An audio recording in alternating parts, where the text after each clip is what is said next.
Wabarakatuh.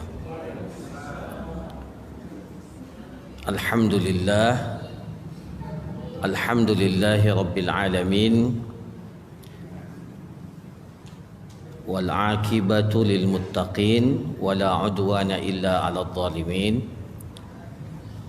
Wassalatu wassalam ala man la nabiyya ba'dah, wa ala alihi wa sahbihi wat tabi'in wa man tabi'ahum bi ihsan ila yaumiddin, amma ba'du.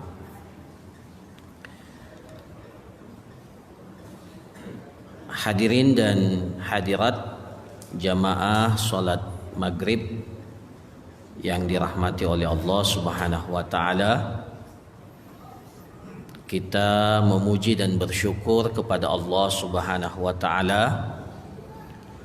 Alhamdulillah, setelah kita menyelesaikan kewajiban salat maghrib kita, kembali kita duduk bersama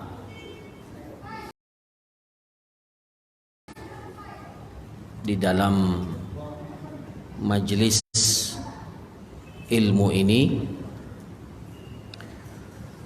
di mana tema atau materi yang akan kita jelaskan adalah seputar fikih sirah nabawiyah, kejadian-kejadian penting yang terjadi pada kehidupan Nabi kita, Nabi Muhammad sallallahu alaihi wasallam, yang dengan mengkaji dan mengetahui peristiwa-peristiwa penting yang pernah terjadi di kehidupan Rasulullah sallallahu alaihi wasallam, selain menambah pengetahuan kita, tentunya semakin menjadikan kita cinta kepada baginda Rasulullah sallallahu alaihi wasallam, di mana kecintaan kita kepada Rasulullah sallallahu alaihi wasallam itu bagian daripada keimanan kita.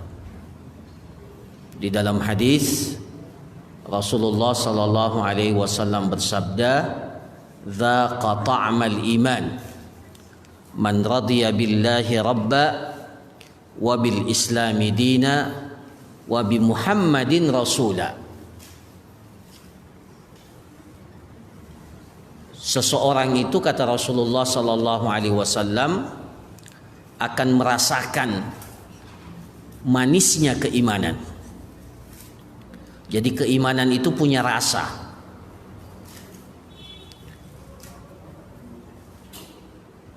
Dan di antara jalan untuk mendapatkan dan merasakan kenikmatan dan manisnya keimanan itu adalah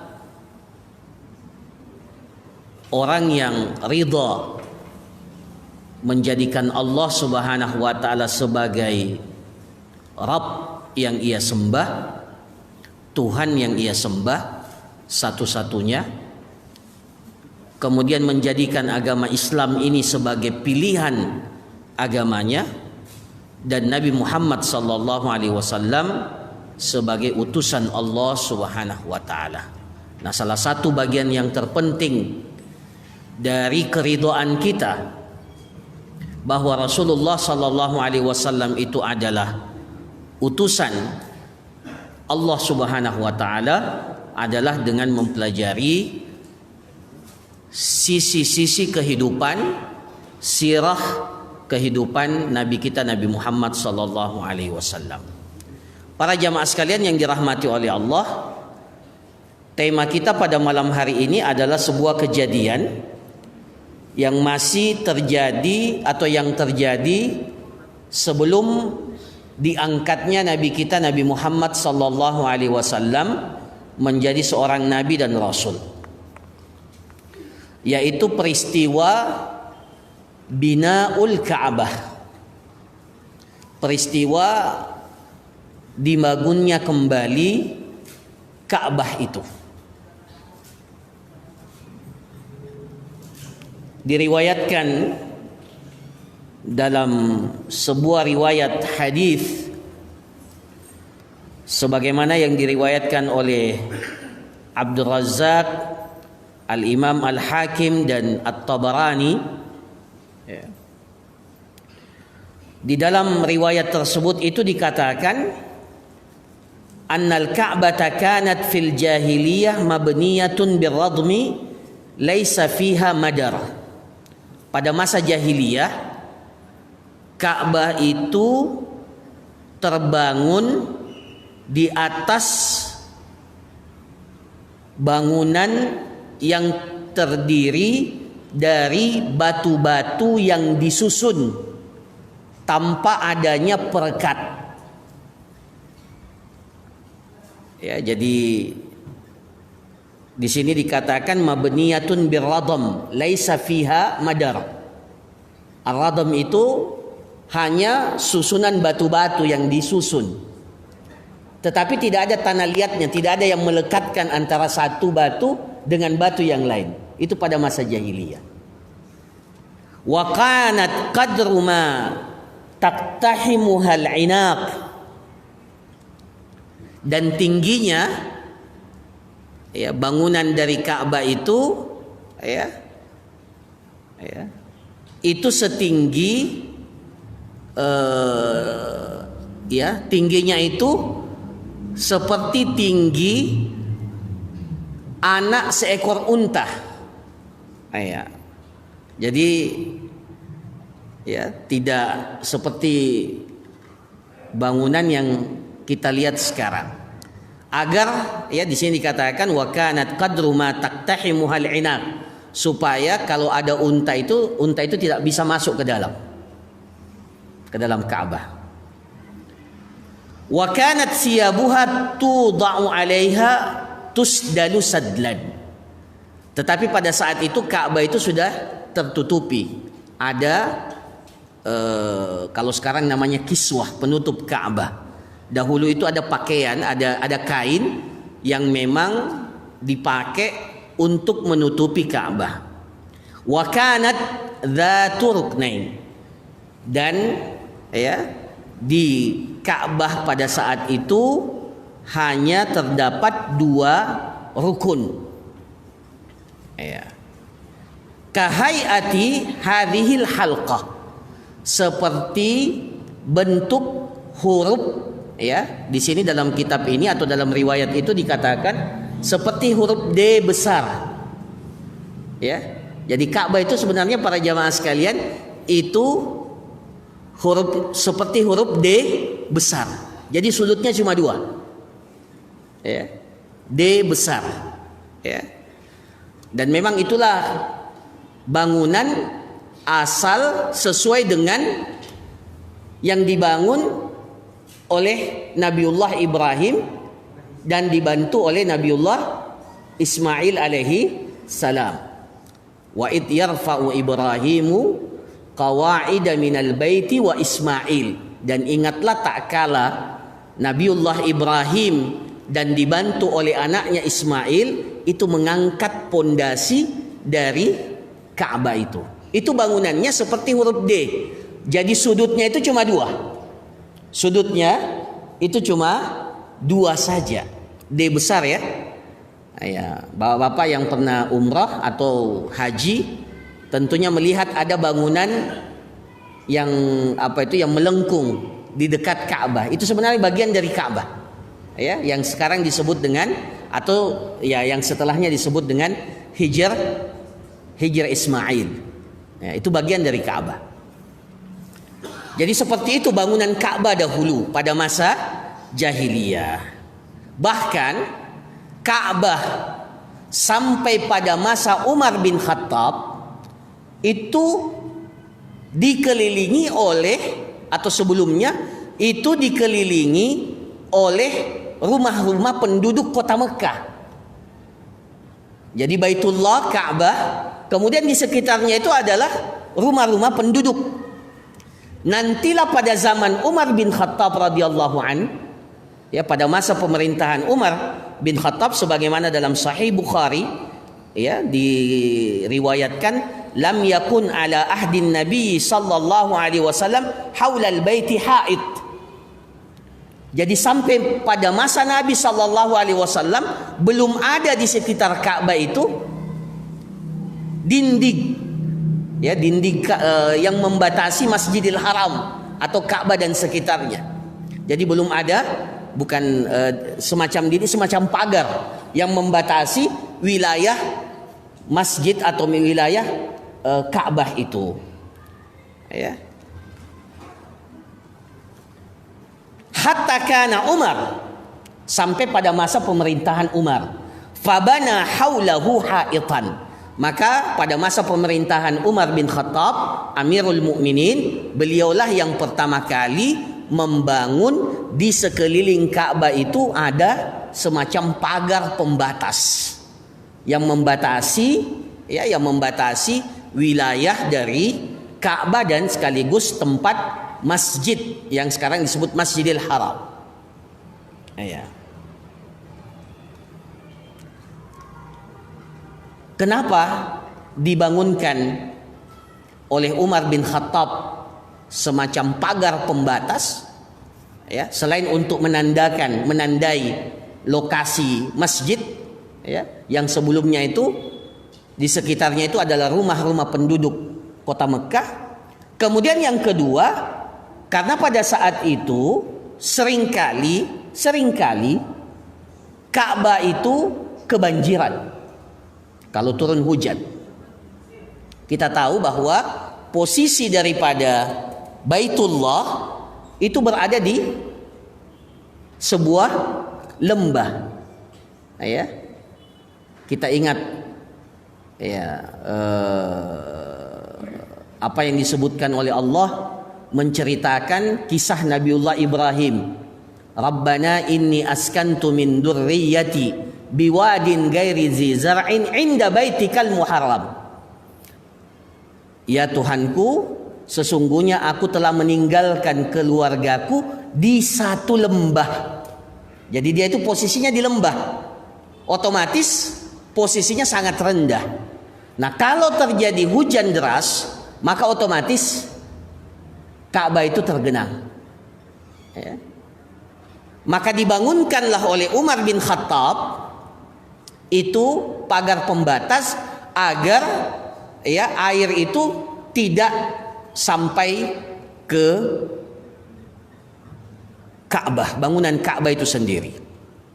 Nah, ini para jamaah sekalian kira-kira menggambarkan bagaimana Baitullah, Ka'bah itu pada masa dahulu.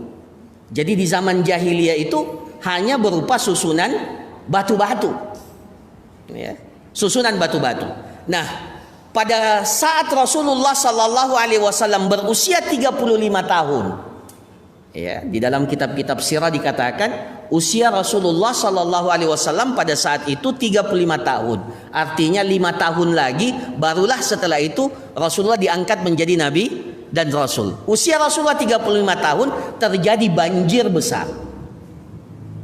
Ya, terjadi banjir besar. Ja'a sailun arim fasadda'a judranal Ka'bah wa auhana asasaha. Di mana banjir itu menyebabkan pondasi daripada Ka'bah itu menjadi rusak dan keropos. Ya, kita tahu kalau banjir ya pasti akan mempengaruhi. Ya. Ya. Jadi judran al-Ka'bah, dinding Ka'bah yang dibangun itu rusak.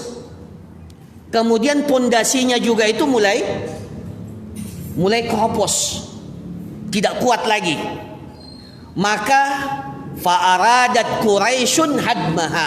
Maka orang-orang Quraisy, ya, orang-orang Quraisy yang memang diamanahkan untuk, atau mereka lah yang mempunyai tugas berkhidmat dan sekaligus menjaga Ka'bah ini, itu ingin merubuhkan Ka'bah itu dan kemudian setelah itu membangun kembali. Fa'aradat Quraisyun hadmaha. Tetapi apa para jamaah sekalian? Walakin tahayyabu min dzalik. Orang-orang Quraisy itu itu takut jangan sampai kalau mereka membongkar bangunan Ka'bah, jangan sampai Allah marah dan melaknat mereka. Ingat, mereka teringat dengan kisah tentara bergajah.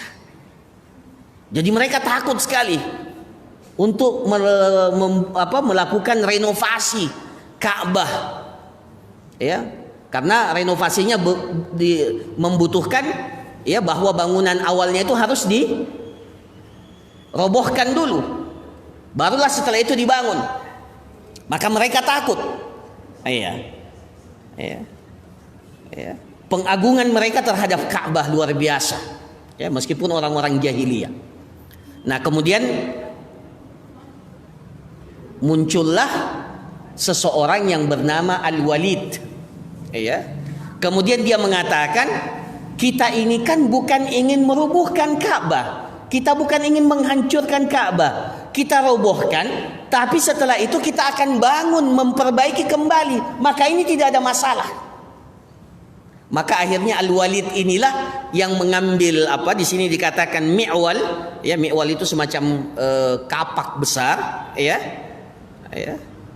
Dan kemudian dia yang memberanikan diri untuk menghancurkan dinding-dinding Ka'bah itu pada hari itu. Orang Quraisy, ya, orang-orang Quraisy, orang-orang di sekitarnya itu cuma mengamati. Mereka tunggu. Ya, mereka mengamati sampai malam harinya, ternyata tidak ada apa-apa. Akhirnya setelah mereka mengamati tidak ada apa-apa, akhirnya mereka ikut serta merobohkan dinding Ka'bah itu. Ya. Kemudian para jamaah sekalian yang dirahmati oleh Allah Subhanahu wa taala, maka setelah dirobohkan dan tinggal menyisakan pondasi seperti yang dibangun oleh Nabiullah Ibrahim alaihissalam, ya, mereka bersepakat, ya, orang-orang Quraisy, ya, orang-orang yang berada di sekitar Masjidil Haram atau Baitullah itu bersepakat bahwa harta yang dipakai, yang disumbangkan untuk pembangunan Baitullah itu harus betul-betul dari harta yang halal. Jadi mereka bersepakat, ya. Wattafaqu fima bainahum alla yudkhilu fi bina'iha min kasbihim illa thayyiba. Jadi hasil dari pekerjaan yang baik-baik, ya. Tidak boleh ada dana atau sesuatu yang masuk untuk pembangunan renovasi Ka'bah kembali itu dari harta yang tidak baik atau dari pekerjaan yang tidak baik. Karena kita tahu sebagian orang-orang jahiliyah itu punya profesi yang jelek, ya. Yang tidak pantas dari profesi itu dipakai dananya itu, uangnya atau sesuatu yang dipakai harta itu untuk dibangun Baitullah. Itu pengagungan mereka, baik itu dari hasil perzinahan, ya, atau di sini dikatakan wala bai'u riba. Begitu pula dari harta riba, mereka sepakat jangan dipakai harta itu. Padahal jadi mereka tahu itu harta riba itu adalah sesuatu yang tidak bagus. Tidak pantas harta riba itu dipakai untuk membangun Ka'bah, ya. Wala mazlamah ahadin minan nas. Begitu pula hasil dari tindakan kezaliman kepada seseorang. Itu semuanya mereka sepakat untuk tidak menggunakan harta-harta dari, ya, penghasilan yang tidak baik itu. Mereka sepakat untuk tidak digunakan untuk membangun Ka'bah. Nah, para jamaah sekalian yang dirahmati oleh Allah, maka setiap kabilah Quraisy, ya, jadi suku Quraisy itu mempunyai kabilah-kabilah, ya. Semuanya ikut serta di dalam pembangunan Ka'bah. Bahkan Nabi kita Nabi Muhammad sallallahu alaihi wasallam yang merupakan salah satu daripada unsur dari Bani Hashim. Jadi Rasulullah itu berasal dari Bani Hashim yang merupakan salah satu kabilah dalam suku Quraisy. Jadi Rasulullah di usia 35 tahun itu ikut serta di dalam pembangunan dan pembangunan Ka'bah pada saat itu. Jadi Rasulullah dalam hadis diriwayatkan dari Jabir bin Abdullah, lamma buniyatil Ka'bah dhahaba an-nabiy sallallahu alaihi wasallam wa Abbas radhiyallahu taala anhu yanqulanil hijarah. Jadi Rasulullah sallallahu alaihi wasallam beserta paman beliau namanya Abbas bin Abdul Muttalib itu sama-sama ikut mengangkat batu. Jadi Rasulullah ikut serta di dalam pembangunan renovasi kembali Ka'bah. Jadi Rasulullah dalam hadis ini dikatakan ikut serta dalam pembangunan Ka'bah dengan mengangkat yang kulanil hijarah. Rasulullah SAW ikut serta pengangkat batu.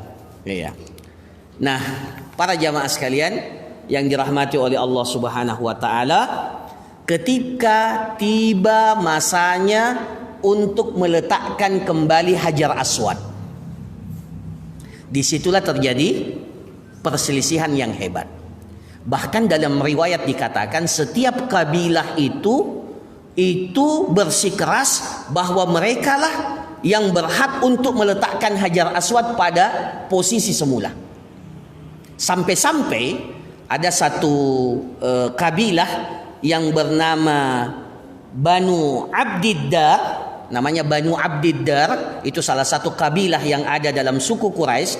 Itu sampai mereka itu istilahnya mereka mengeluarkan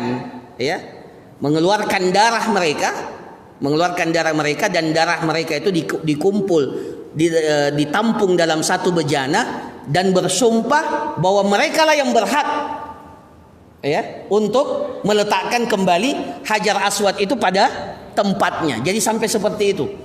3 hari 3 malam mereka berselisih dan masing-masing bersikeras agar kabilahnya lah yang meletakkan Hajar Aswad itu. Jadi ini bukan persoalan main-main.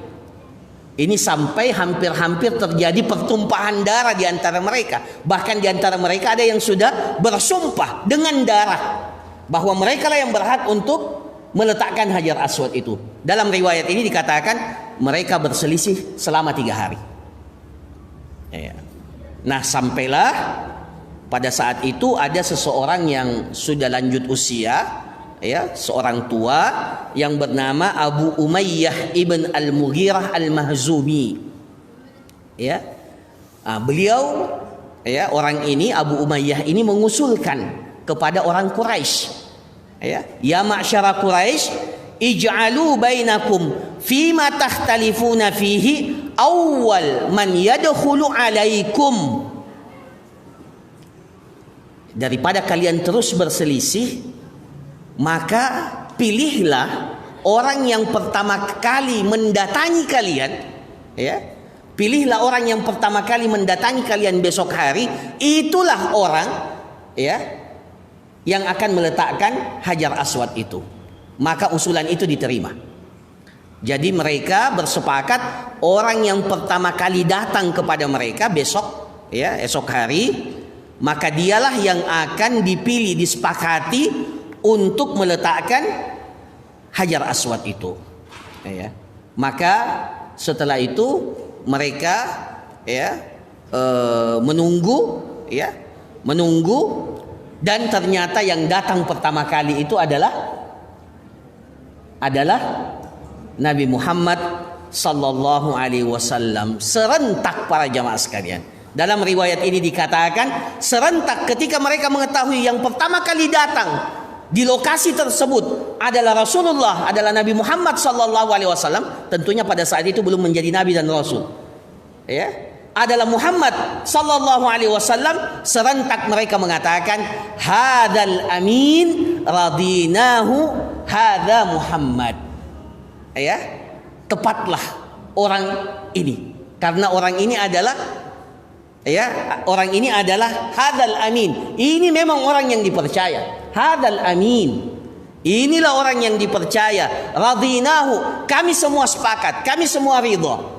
Muhammadlah yang akan meletakkan Hajar Aswad itu. Nah, para jamaah sekalian yang dirahmati oleh Allah, maka disepakatilah Nabi kita Nabi Muhammad sallallahu alaihi wasallam di usia 35 tahun pada saat itu, itulah ya disepakati bahwa beliaulah yang akan meletakkan Hajar Aswad. Tetapi Rasulullah itu tidak egois. Ya, jadi sejak awal memang Rasulullah menginginkan ya suku Quraisy itu bersatu. Maka apa yang dilakukan oleh Rasulullah? Rasulullah mengambil rida. Rida itu ya kain yang biasa dipakai di bagian atas tubuh kita, ya. Ya seperti surban atau seperti yang kalau kita ihram itu, kalau kita pakai pakaian ihram itu yang bagian atasnya, ya, bagian atas, ya. Nah, Rasulullah sallallahu alaihi wasallam itu membentangkan kain itu dan meminta setiap kabilah itu untuk memegang ujung dari kain tersebut, ya. Jadi masing-masing itu memegang, ya, ujung daripada masing-masing kabilah, semuanya itu mengambil bagian ujung dari kain itu, lalu Hajar Aswad itu diletakkan di tengah, barulah dibawa ke tempat asalnya. Ketika sudah sampai di tempat asalnya, maka Rasulullah sallallahu alaihi wasallam yang mengambil Hajar Aswad itu dan meletakkan di posisi awal, ya, posisi semula. Nah, dengan itu para jamaah sekalian, ya, Rasulullah sallallahu alaihi wasallam itu ya dapat menyelesaikan, ya, dan semuanya merasa puas. Semuanya merasa puas karena mereka merasa turut serta di dalam ya meletakkan Hajar Aswad pada posisi semula. Nah, para jamaah sekalian yang dirahmati oleh Allah Subhanahu wa taala, karena ternyata harta orang Quraisy itu terbatas, ya. Dan mereka sudah sepakat di awal bahwa cuma harta-harta yang baik saja yang dipakai untuk membangun kembali Ka'bah. Terbatas harta mereka, maka yang terbangun itu hanya, ya, jadi tidak semua. Jadi apa? Yang tadinya berbentuk seperti huruf D, karena dana mereka terbatas, ya, dana mereka terbatas, maka ya hanya berbentuk persegi 4 saja, ya. Adapun yang lingkaran itu yang atau setengah lingkaran itu dana mereka tidak cukup, jadi mereka hanya meletakkan susunan batu saja dan tidak membangunnya sampai pada posisi tinggi. Ya, jadi seperti itu kisahnya. Kenapa persegi 4? Karena dananya orang Quraisy itu terbatas, ya. Karena mereka sudah sepakat di awal bahwa mereka tidak akan menggunakan harta yang haram, harta yang tidak baik untuk membangun Ka'bah. Dana mereka terbatas, maka yang terbangun itu hanya persegi 4 seperti yang kita saksikan saat ini. Kemudian mereka menaikkan pintu Ka'bah. Jadi pintu Ka'bah itu asalnya di masa jahiliyah itu rata dengan tanah, ya. Tapi setelah dibangun kembali oleh orang Quraisy, itu mereka angkat ke atas. Angkat ke atas supaya kalau datang hewan itu tidak bisa langsung masuk ke dalam Ka'bah. Jadi memang sejak dahulu, ya, setelah direnovasi, pintu Ka'bah itu memang agak naik ke atas. Ya, agak naik ke atas. Yang dahulunya dibawa kemudian diangkat ke atas. Jadi tidak serta-merta orang itu bisa masuk ke Ka'bah kecuali lewat pakai tangga. Nah, sekarang kalau ada orang yang mau masuk ke dalam Ka'bah, itu memang ada tangganya yang disiapkan khusus untuk masuk ke pintu Ka'bah. Nah, para jamaah sekalian, inilah kisah, ya, pembangunan kembali Ka'bah di masa jahiliyah di saat Rasulullah sallallahu alaihi wasallam berusia sekitar 35 tahun. Apa pelajaran yang bisa kita ambil? Ya. Apa pelajaran yang bisa kita ambil? Ada beberapa pelajaran yang dapat kita petik dari kejadian ini, yang pertama seperti apa yang saya sampaikan tadi,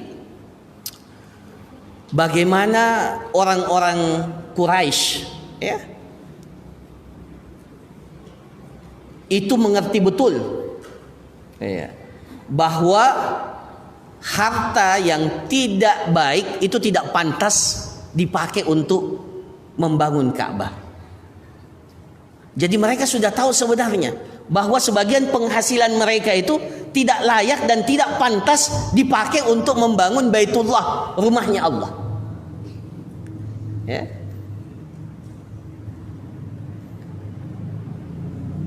Mereka tahu bahwa harta hasil perzinahan, ya, kita tahu bahwa mereka itu ya di antara perbuatan yang paling sering dilakukan oleh orang-orang jahiliyah itu adalah sebagaimana dikatakan oleh Ja'far bin Abi Thalib ya dalam peristiwa hijrah ke Habasyah, ketika ditanya oleh Raja Najasyi ya, kenapa kalian ya itu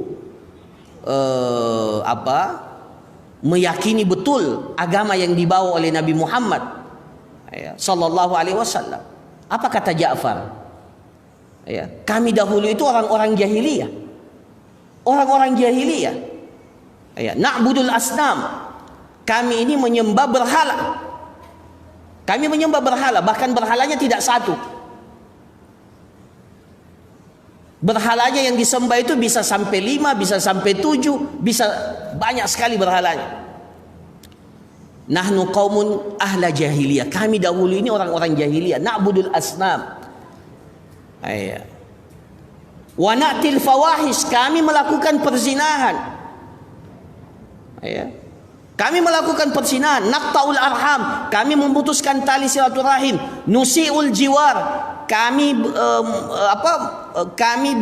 melakukan hal-hal yang tidak baik kepada tetangga kami.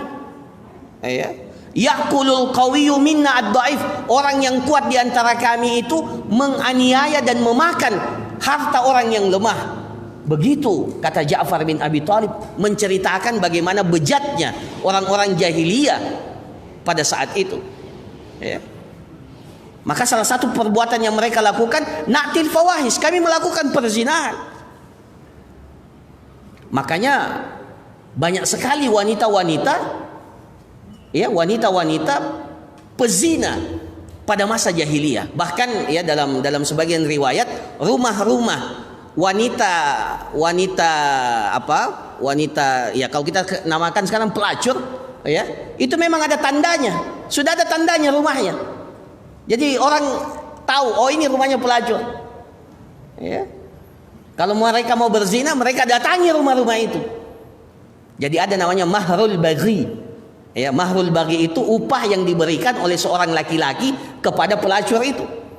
Mereka sepakat, orang-orang Quraisy, ketika membangun Ka'bah, harta dari penghasilan yang seperti itu tidak pantas dipakai untuk membangun Ka'bah, termasuk harta riba. Jadi mereka sudah tahu itu, mana riba, mana yang halal, mana yang tidak halal, mana yang kotor, mana yang bersih.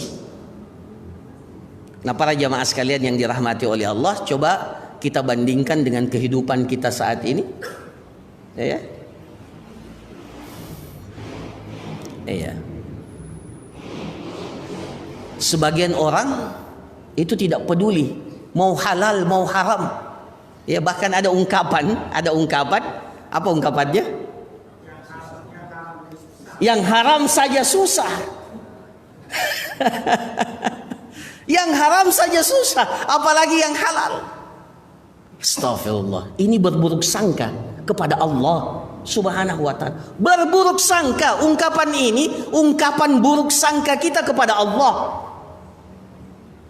Kita ini sudah dijamin rezeki kita ini masing-masing oleh Allah. Kita tidak akan mati, tidak akan meninggal dunia kecuali sudah digenapkan rezeki yang telah dituliskan, ditetapkan oleh Allah untuk kita semua. Cuma memang rezeki kita ini berbeda-beda. Dunia ini tidak indah para jamaah sekalian kalau rezeki kita itu sama semua. Coba kalau kita ditakdirkan jadi orang kaya semua, indah tidak dunia ini? Tidak indah kehidupan ini. Disinilah terjadi hubungan timbal balik, ya, antara orang kaya dan orang miskin. Ya. Ya. Jadi saat ini banyak orang yang tidak peduli mau halal mau haram, padahal orang-orang jahiliyah itu sadar bahwa harta yang haram itu tidak pantas untuk dipakai untuk beribadah kepada Allah, apalagi untuk disumbangkan, dijadikan sebagai dana pembangunan Ka'bah. Ya. Jadi seperti itu orang-orang jahiliyah. Jadi mungkin orang jahiliyah itu lebih paham harta yang haram itu daripada sebagian orang saat ini yang mengatakan halal haram semua sama. Ya, apalagi sampai mengatakan yang haram saja susah. Tapi memang begitulah tanda-tanda akhir zaman. Ya, Rasulullah sallallahu alaihi wasallam mengatakan, ya'ti 'alan nasi zamanun, akan datang satu waktu, satu zaman, la yubalil mar, ya, seseorang itu tidak lagi peduli aminal halali aminal haram, apakah harta yang dia dapatkan itu dari harta yang halal atau dari harta yang haram. Akan datang masanya, dan mungkinlah sekarang itu masanya. Orang tidak peduli ini haram, ini halal. Yang penting syahwat kita terpenuhi, keinginan perut nafsu kita ini terpenuhi. Mau halal mau haram sama saja, semua disikat habis. Ya. Bahkan sebagian tidak malu-malu, ya, bahkan memamerkan, bahkan mempertontonkan, mengambil harta orang dengan cara yang zalim, ya, dengan cara yang zalim. Nah, ini para jamaah sekalian yang dirahmati oleh Allah, jangan-jangan orang jahiliyah itu lebih baik daripada sebagian orang saat ini. Karena mereka ketika membangun Ka'bah, mereka bersepakat bahwa mereka tidak menggunakan dana pembangunan Ka'bah itu dari harta-harta mereka yang tidak baik. Ini yang pertama. Ya. Kemudian yang kedua, ya, tolong diingatkan saya kalau sudah masuk waktu Isya, ya. Sudah? Belum? Ya. Tolong diingatkan. Kemudian yang kedua, apa yang dilakukan oleh Rasulullah sallallahu alaihi wasallam, ya, itu sebenarnya kan, ya, Rasulullah sallallahu alaihi wasallam, ya, ide yang beliau lakukan untuk menghentikan perselisihan di antara kabilah-kabilah Quraisy itu kan ide yang sederhana. Ya, semua orang bisa melakukan hal itu. Apa susahnya sih? Ya, kita Kita pakai kain, dibentangkan kain, kemudian masing-masing orang, ya, itu memegang ujung kain itu, ya. Itu kan ide sederhana. Tapi persoalannya pada saat itu semuanya orang itu bersikeras bahwa mereka lah yang berhak, ya, suku-suku Quraisy itu atau kabilah-kabilah Quraisy itu, mereka bersikeras, maka mereka tidak sepakat. Ya. Semuanya bersikeras, bahkan sampai-sampai ada yang ingin menumpahkan darah gara-gara persoalan itu. Padahal sebenarnya apa yang dilakukan oleh Rasulullah sangat sederhana. Sangat sederhana. Ya. Tetapi mereka tidak mendapatkan solusi itu karena semuanya bersikeras. Makanya para jamaah sekalian, kalau musyawarah ya, terkadang ide itu tidak muncul. Kalau masing-masing pihak ketika bermusyawarah, ketika itu saling bersikeras bahwa pendapatnya lah yang paling benar. Makanya kadang ide itu tidak muncul. Ya, padahal kan sederhana sekali. Rasulullah SAW ketika beliau terpilih menjadi orang yang dipilih untuk meletakkan Hajar Aswad, Beliau cuma membentangkan kain yang kemudian beliau menyuruh setiap kabilah itu memegang. Kan sederhana. Tapi kenapa orang-orang Quraisy itu tidak sampai kepada solusi itu? Iya, karena itu tadi.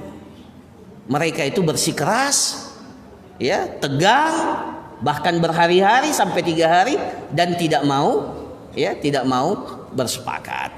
Nah, ini diantara hal yang bisa kita ambil bahwa kalau kita bermusyawarah, maka semuanya itu harus dengan kepala dingin, ya, kepala dingin supaya ide itu muncul. Iya. Solusi yang disepakati itu solusi yang semuanya itu minimal bisa menerima solusi itu. Kemudian yang ketiga, ketika mereka mengetahui bahwa orang yang pertama masuk ke lokasi Ka'bah itu adalah Nabi kita Nabi Muhammad sallallahu alaihi wasallam, serempak orang Quraisy itu mengatakan, "Hadzal amin." Ini orang yang terpercaya. Radinahu, kami ridho, kami senang dengan orang ini karena dia adalah orang yang terpercaya. Ada 2 pelajaran yang ingin kita sampaikan. Yang pertama, para jamaah sekalian, sosok pribadi Nabi Muhammad yang kemudian disepakati oleh orang-orang Quraisy, oleh penduduk Mekah, bahwa beliau itu adalah Al-Amin, orang yang terpercaya, itu julukan tersebut itu tidak muncul tiba-tiba. Ya, Rasulullah Sallallahu Alaihi Wasallam meskipun berada di tengah-tengah masyarakat jahiliyah, tapi beliau mampu membangun sebuah karisma, ya, sebuah pribadi yang betul-betul mendapatkan tempat di hati orang Quraisy. Ya. Kita sudah gambarkan tadi betapa bobroknya orang jahiliyah pada masa itu. Tapi Rasulullah itu tetap ada di tengah-tengah mereka. Rasulullah tidak memisahkan diri. Bahkan Rasulullah ikut serta dalam kegiatan-kegiatan yang dilakukan oleh orang-orang Quraisy. Ya.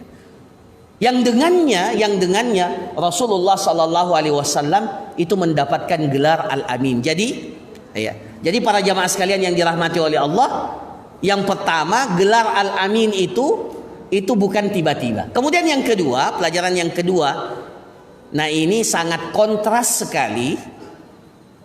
Jadi ketika pembangunan Ka'bah, mereka itu mengatakan Hazal Amin, ini orang yang terpercaya. Sangat kontras sekali ketika Nabi kita Nabi Muhammad SAW telah diangkat menjadi Nabi dan Rasul. Dan Rasulullah menyampaikan kepada orang-orang Quraisy bahwa inilah agama yang benar, inilah agama yang berasal dari Allah Subhanahu wa taala. Mereka menjuluki Nabi kita, "Hadza sahirun kadzdzab." Ini tukang sihir dan inilah pendusta. Kontras. Padahal bedanya cuma 5 tahun. Ya. 5 tahun sebelumnya mereka katakan ini orang Al-Amin. Harusnya kalau mereka mempercayai Nabi Muhammad SAW ini adalah Al-Amin, harusnya ketika Rasulullah mengatakan bahwa dirinya adalah Nabi dan Rasul membawa agama Allah, harusnya mereka percaya. Tapi persoalan agama dan keyakinan ini memang persoalan yang berat. Ya, tidak serta-merta orang bisa menerima keyakinan yang baru yang dibawa, apalagi keyakinan itu berbeda dengan apa yang diyakini oleh orang-orang Quraisy pada saat itu. Nah, inilah para jemaah sekalian beberapa pelajaran yang bisa kita ambil dari kisah pembangunan kembali Ka'bah Baitullah. Mudah-mudahan bermanfaat buat kita semua dan mudah-mudahan ini memberikan gambaran kepada kita bagaimana sosok Nabi kita Nabi Muhammad sallallahu alaihi wasallam. Barakallahu fikum, jazakumullah khairan. Subhanakallahumma rabbana wa bihamdik, nasyhadu an la ilaha illa anta, nastaghfiruka wa natubu ilaik. Wa sallallahu ala nabiyyina Muhammad wa ala alihi washabbihi ajmain. Assalamualaikum warahmatullahi wabarakatuh.